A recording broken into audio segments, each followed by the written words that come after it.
Hello everyone, welcome to yet another session of the daily news analysis by SRIRAM'S IAS, where we take up the important articles featuring in the Hindu newspaper and break them down for our understanding from the UPSC examination point of view.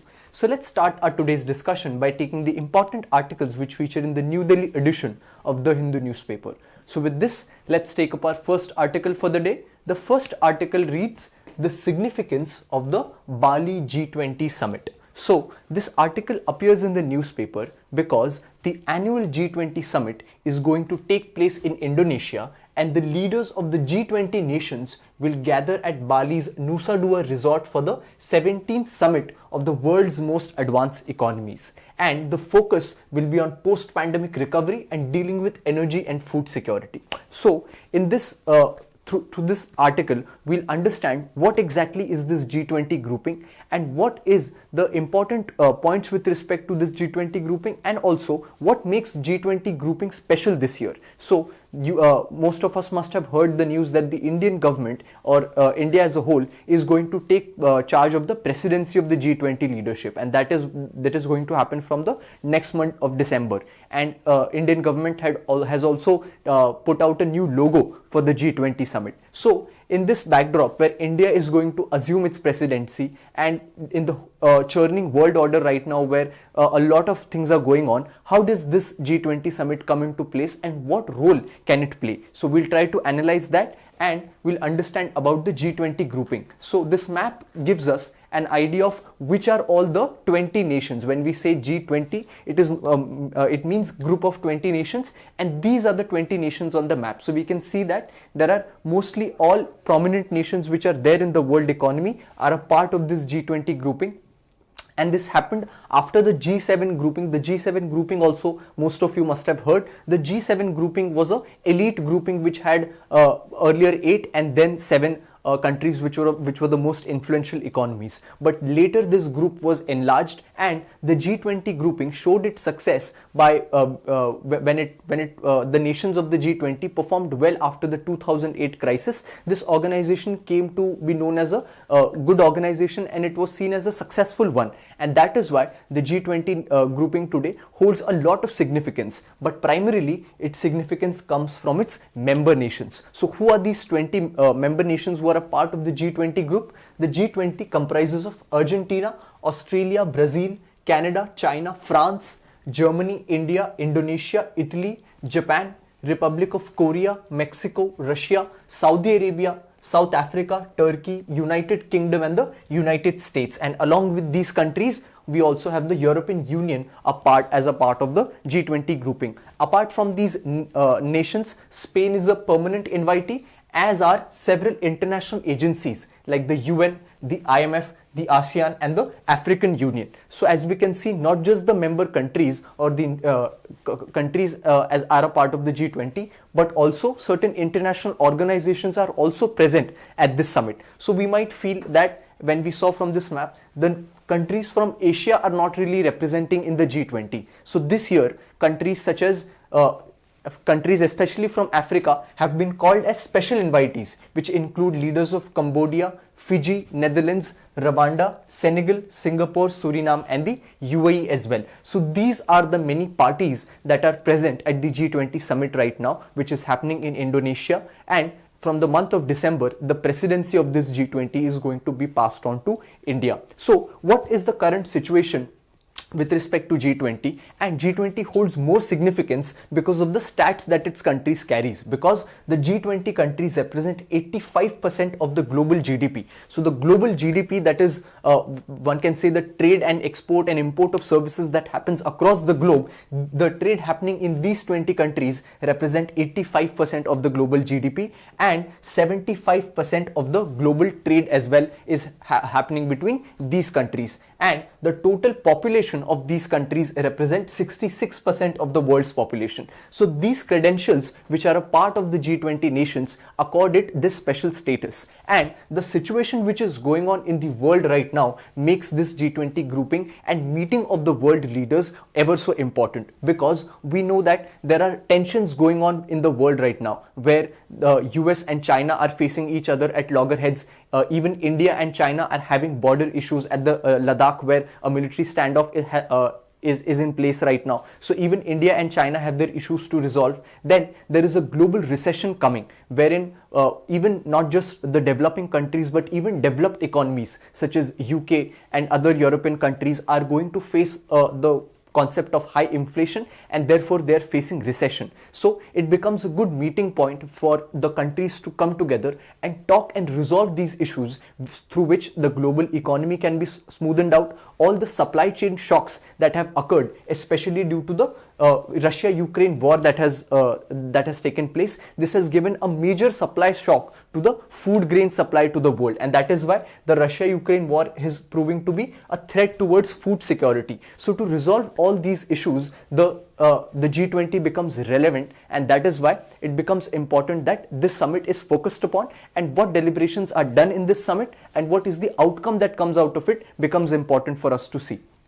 So it is a meeting point for major leaders right now, for the Chinese Premier Xi Jinping and Modi, and also for the Xi Jinping and Joe Biden, who's the President of United States of America. All these leaders, apart from these international meets, there are very less times that such number of leaders come together, and that is why this meeting point becomes very important. And when we talk about the annual summit that happens, before the summit also is taking place right now, if it is going on, a year or two before, the delegations from all the countries start meeting the respective countries, and whatever discussions they want to have at the G20, one can say the previous preparations for these meetings are already going on for the past 1 or 2 years. That is why these meetings become very crucial. Now, when we talk about the significance of G20, as we've discussed before, the G20 becomes significant because after the addition from the G7 to the G20,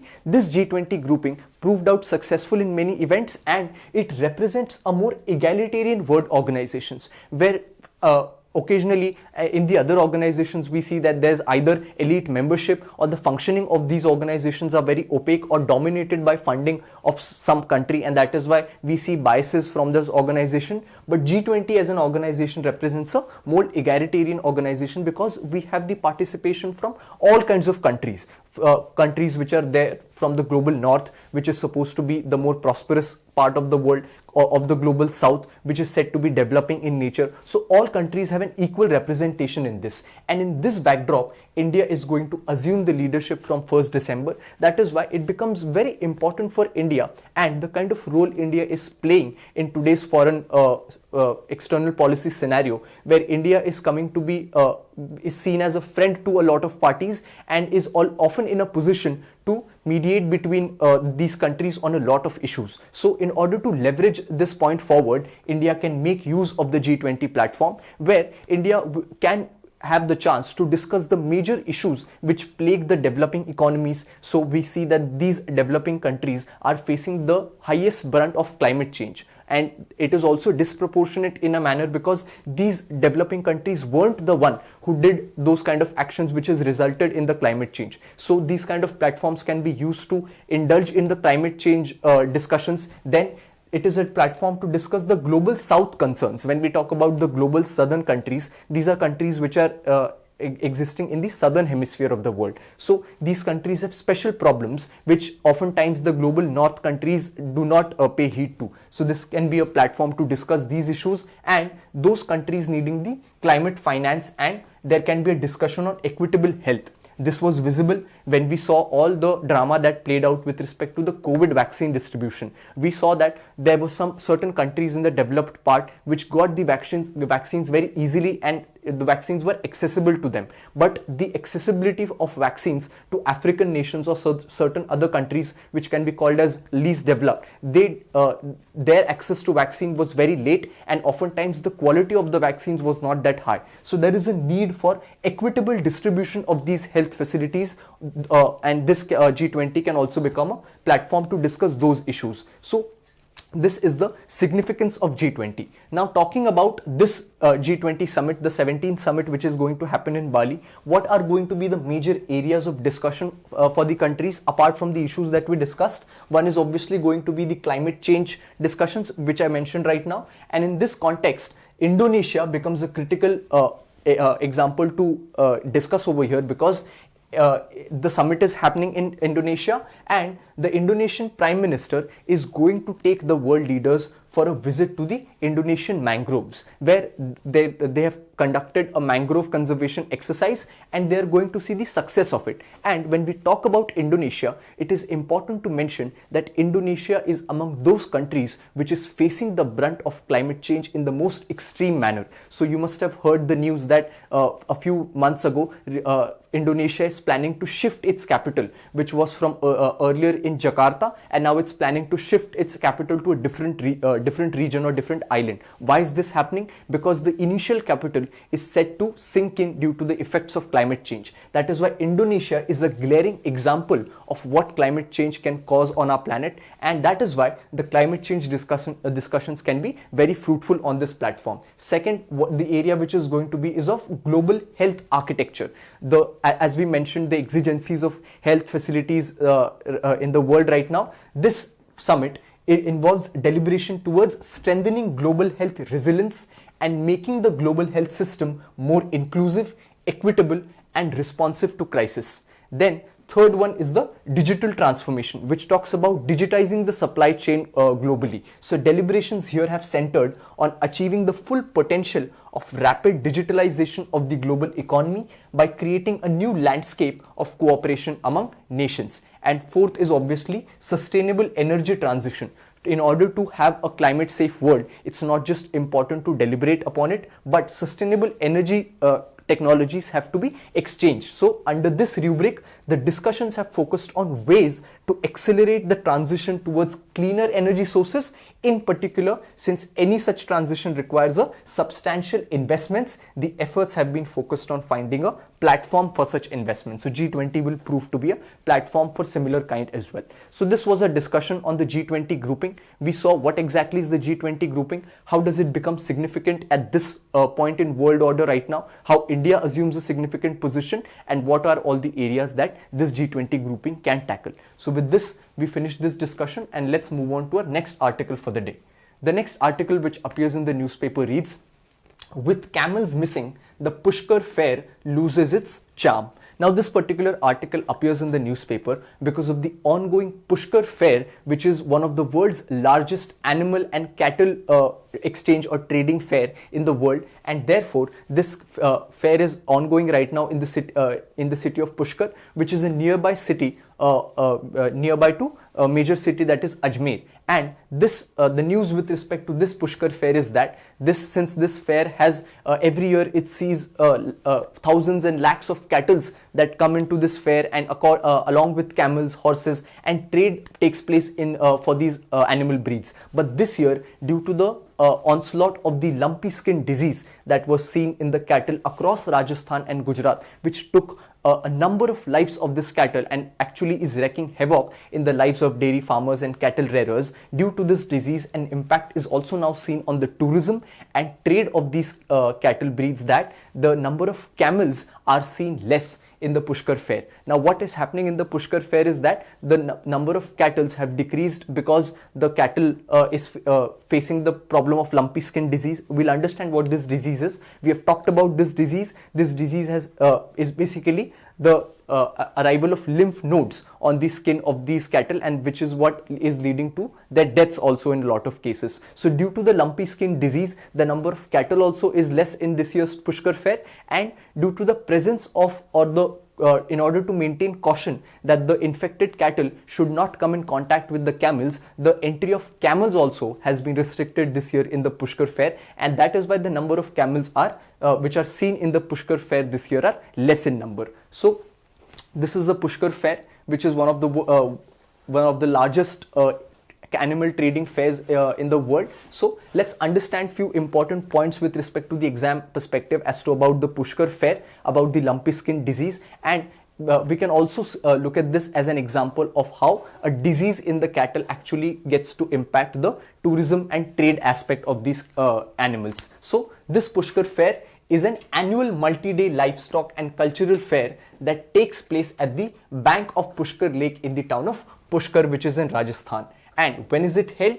It is held in the month of Kartik according to Hindu calendar, which is typically overlapping with the late October and November in the Gregorian calendar. So therefore, in the month of November, the Pushkar Fair is on right now, and this is one of India's largest camel, horse and cattle fairs, with people trading their livestock. And this period sees an influx of Hindu pilgrims who attend the fairs, visit the temples and take a dip in the Pushkar lake. Now Pushkar as a city has a significance in terms of being a pilgrimage and holy city as well, because it is said that this place has the world's only Brahma temple. If there exists a Brahma temple in the world, it exists only in the Pushkar. So that is why this place also assumes significance, and this Pushkar Fair alone attracts over 2 lakh visitors from around the world. So therefore, the Pushkar Fair becomes a major tourist attraction and a source of earning for the people. But due to the lumpy skin disease, this year's fair has been one can say the light of this fair has been lessened. And what is this lumpy skin disease? So as we saw, this is a disease wherein we can see that the skin of these cattle develop lymph nodes and there is swelling on these particular cattle skin, which leads to a lot of times the death of the cattle. So this is the information regarding the lumpy skin disease. And with this, let's move on to our next article for the day. The next article appears in the newspaper, reads, "What are the hurdles in building schools for tribals?" Now this article features in the newspaper and is similar to a discussion what we had yesterday on the tribal schools or the Eklavya model residential schools. This article talks about the same issue and talks about the fact as to why these Eklavya model schools are not up and running in the manner that they are envisaged. And this news becomes important because November 15 is also declared by the government as the Janjatya God of Divas. Now this was declared in the year 2021, that is last year, and it was said that November 15 would be known as the Janjatya God of Divas, and this is basically because that November 15 is the birth anniversary of Birsa Munda, who is revered as Bhagwan by the tribal communities across the country. So most of us would be knowing about Birsa Munda. He's an important tribal figure. A question on the same has been asked in the prelims examination before. He was the one can say he headed a tribal rebellion and he was much revered in the community and belonged to mostly, one can say, the Chota Nagpur plateau region. So it is his birthday, and that is why this day has been declared as Janjatya God of Divas, or celebrating the tribal culture and tribal contribution to the country. So this day is being kept for that, in order to dedicated to the memory of brave tribal freedom fighters, so that coming generations could know about their sacrifices, about their country. And India's freedom struggle was strengthened by several movements by tribal communities such as the Santals, Tamars, Kols, Bhils, Khasis and the Mizos, to name a few. So we have various scheduled tribes as well as other tribal communities in the country who have significantly contributed in their own right in India's struggle for independence. And Birsa Munda has a special place in it. That is why his birth anniversary has been dedicated as the Janjatya God of Divas. So this day will be celebrated every year and would recognize the efforts of the tribals for preservation of cultural heritage and promotion of Indian values of valor, hospitality and national pride. So while it is important that we give this due attention to our tribal unsung heroes and celebrate their contribution, what also makes a good case is that on the pretext of on the context of discussing tribal heritage, it also becomes important for us to discuss what are we doing for the future of these tribal people. So what is happening for the education of tribal students? This is an important question to ask, and in this aspect the news of instituting the Eklavya model residential schools become important, that it's a good step that such kind of schools are being instituted, and a quality education much on the lines of the Kendriya Vidyalayas or the Jawahar Navodaya Vidyalayas we have, which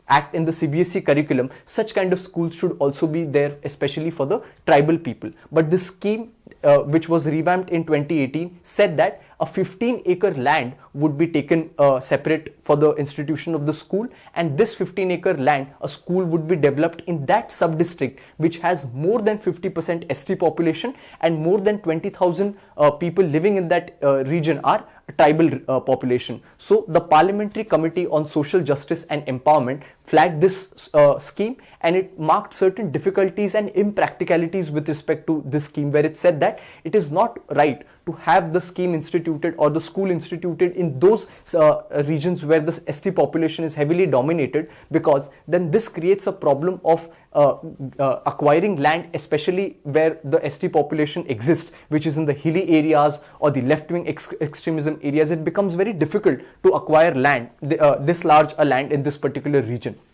And if we talk about only those regions which have high number of ST populations getting the benefit of this scheme, what about those populations who are not residing in these heavily ST dominated areas? So they are missing out on it. So these are some of the issues that the parliamentary panel had flagged off, and we see that of the 688 total schools that were sanctioned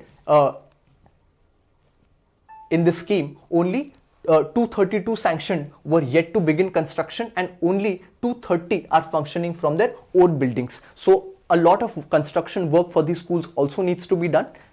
And this is the status of the Eklavya Model Residential School. So we finish our discussion over here, and we'll meet again tomorrow with the important articles from the newspaper. Thank you.